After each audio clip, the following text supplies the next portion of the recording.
ইটা গাঁথনি কৰিবলৈ পূৰা শিকি গ'লোঁ দেই। একদম ৰছী টানি জোখ মাখ দি মিস্ত্ৰী নিচিনা কৰিব জানি গ'লোঁ। সেয়ে মই সদায় কওঁ, মতা মাইকী বুলি একো কথা নাই। আমি সকলোৱে সকলো কাম কৰিব পাৰোঁ, মাথো আমি চেষ্টা কৰিব লাগে।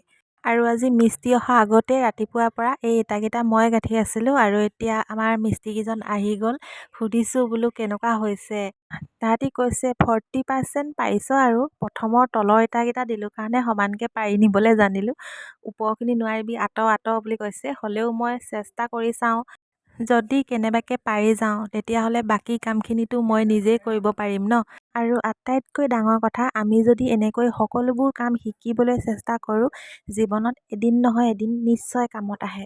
সেইটো কাৰণে আমি সদায় শিকিবলৈ চেষ্টা কৰিব লাগে। কিছুমান আছে নহয়, অকণমান দুই এটা কাম জানিলেই বাহাদুৰি মাৰি কয়, এই মই চব জানো, চব কামেই শিকি থৈছোঁ, মোক একো কামতেই পেলাব নোৱাৰ। কিন্তু কিছুমান মানুহে এইটো কথা নাজানে যে জীৱনত মৰা আগমুহূৰ্তৰ দিনালৈকে আমাৰ কেতিয়াও শিকা শেষ নহয়।